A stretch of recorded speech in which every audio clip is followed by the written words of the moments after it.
കണ്ണൂർ തലശ്ശേരിയിലെ എരഞ്ഞൂളിയിൽ തേങ്ങ ശേഖരിക്കുന്നതിനിടെ steel bomb പൊട്ടിത്തെറിച്ച് ഒരു വയോധികൻ മരിച്ച സംഭവത്തിൽ പോലീസ് അന്വേഷണം ഊർജിതമാക്കി എന്നറിയുന്നു. സ്ഫോടനം നടന്ന ആളൊഴിഞ്ഞ പറമ്പിൽ ബോംബ് എങ്ങനെ വന്നു എന്നതിൽ ഇപ്പോഴും ദുരൂഹത തുടരുകയാണ്. സ്ഫോടനത്തിൻ്റെ പശ്ചാത്തലത്തിൽ കണ്ണൂരിൽ വ്യാപകമായ പരിശോധനയ്ക്ക് DIG നിർദ്ദേശം കൊടുത്തുവെന്നും ഞങ്ങളുടെ കണ്ണൂർ ബ്യൂറോ റിപ്പോർട്ട് ചെയ്യുന്നുണ്ട്. സജു ദേവസ്യ വിവരങ്ങളുമായി കണ്ണൂരിൽ നിന്ന് ചേരുന്നു. Sajo, good morning.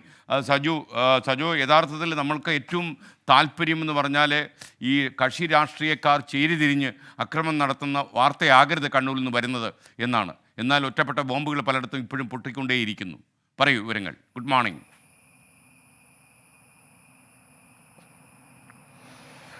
SKN good morning. അങ്ങനെ സമാധാനത്തിനായി ആഗ്രഹിക്കാമെങ്കിൽ പോലും അത്തരം വാർത്തകളല്ല പലപ്പോഴും കണ്ണൂരിൽ നിന്ന് വരുന്നത്. അത്തരം സംഭവങ്ങളെല്ലാം നിരപരാധികളുടെ ചോര വീഴുന്നു, അതങ്ങനെ ആവർത്തിച്ചുകൊണ്ടേയിരിക്കുന്നു.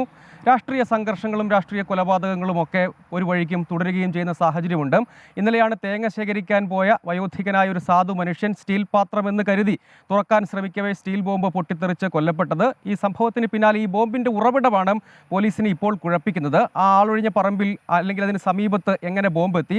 ഇപ്പോൾ പോലീസിൻ്റെ ഒരു സംശയം എന്നത് മേഖലയിൽ ചില സംഘർഷങ്ങൾ സമീപകാലത്തുണ്ടായിരുന്നു. ഒപ്പം ഇത് ഉൾപ്പെടുന്ന മേഖല, കതിരൂർ അടക്കമുള്ള മേഖല, കൊടക്കളവും ഒക്കെ ചില സംഘർഷങ്ങളും മറ്റുമൊക്കെ നടന്നിരുന്നു. തിരഞ്ഞെടുപ്പ് ഫലത്തിന് പിന്നാലെ ന്യൂമാഹിയിൽ ബോംബേറും സംഘർഷവും ഒക്കെ ഉണ്ടായിരുന്നു.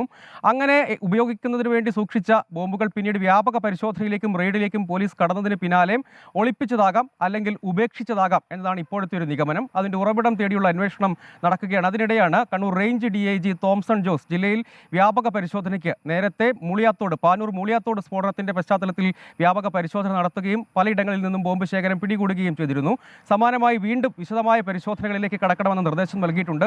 എരഞ്ഞോളിയിലും കതിരൂരും അടക്കമുള്ള സമീപ മേഖലകളിൽ ഇന്നും പരിശോധന തുടരും ബോംബ് സ്ക്വാഡിന്റെ സാന്നിധ്യത്തിൽ.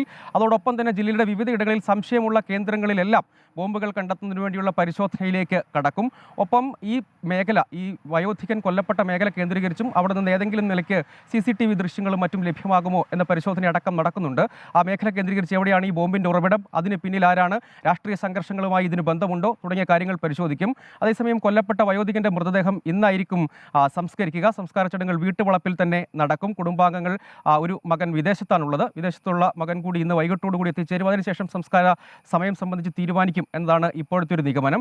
ഇത്തരം സംഭവങ്ങൾ തുടർച്ചയായി ഉണ്ടാകുന്നുണ്ട്. നേരത്തെ മട്ടന്നൂർ ചാവശ്ശേരിയിൽ ഇതര സംസ്ഥാന തൊഴിലാളികൾ ആക്രി ശേഖരിക്കുന്നതിനിടെ ഒരു സ്റ്റീൽ പാത്രം കിട്ടി അത് തുറന്നു നോക്കാൻ ശ്രമിക്കുന്നതിനിടെ 2 പേർ കൊല്ലപ്പെട്ടിരുന്നു. അങ്ങനെ നിരപരാധികൾ കൊല്ലപ്പെടുന്നുണ്ട്.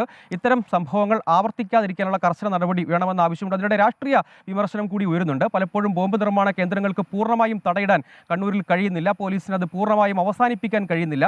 അത്തരം ഇടങ്ങളിൽ കർശന നടപടി ഉണ്ടായാൽ മാത്രമേ ഇത്തരം കേസുകൾ പലപ്പോഴും പാതി വഴിക്ക് എത്തി അവസാനിച്ചു പോകുന്ന സാഹചര്യമുണ്ട്. ഉറവിടത്തിലേക്ക് എത്തുന്നില്ല എന്നതാണ് ഒരു പ്രധാനപ്പെട്ട രാഷ്ട്രീയ വിമർശനം. ആ കാര്യത്തിൽ പോലീസിന്റെ കർശന നടപടി ഉണ്ടായാൽ മാത്രമേ ഇത്തരം സംഭവങ്ങൾക്ക് അറുതി ഉണ്ടാക്കാൻ കഴിയുകയുള്ളൂ. കുരുന്നുകൾ പോലും ഇത്തരം സംഭവങ്ങൾക്ക് അല്ലെങ്കിൽ ഇത്തരം ബോംബുകൾക്ക് ഇരയാകുന്ന സംഭവങ്ങൾ കണ്ണൂരിൽ മുൻകാലത്ത് ഉണ്ടായിട്ടുണ്ട്. അതുകൊണ്ട് കർശന നടപടി വേണം എന്ന ആവശ്യം കൂടി ഉയരുന്നുണ്ട്. ഈ സംഭവത്തെ സംബന്ധിച്ച് വിശദമായ അന്വേഷണം പുരോഗമിക്കുന്നു എന്നാണ് പോലീസ് വ്യക്തമാക്കുന്നത്. Okay, thank you. സജു ദേവസ്യാണ് വിവരങ്ങൾ നൽകിയത്.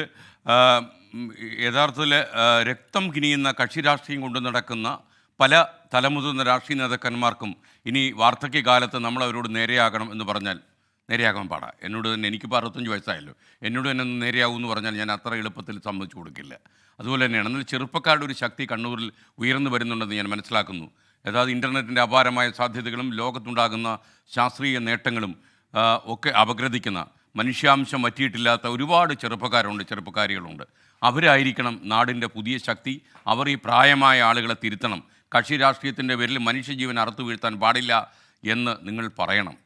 ലോകത്തെവിടെയായാലും ഏത് സമയത്തും 24 വാർത്തകളും ഓഗ്മെന്റഡ് റിയാലിറ്റി പാക്കേജുകളും എക്സ്പ്ലെയിനറുകളും വിശദമായി കാണാൻ ഞങ്ങളുടെ YouTube ചാനൽ നിങ്ങൾക്ക് സബ്സ്ക്രൈബ് ചെയ്യാം.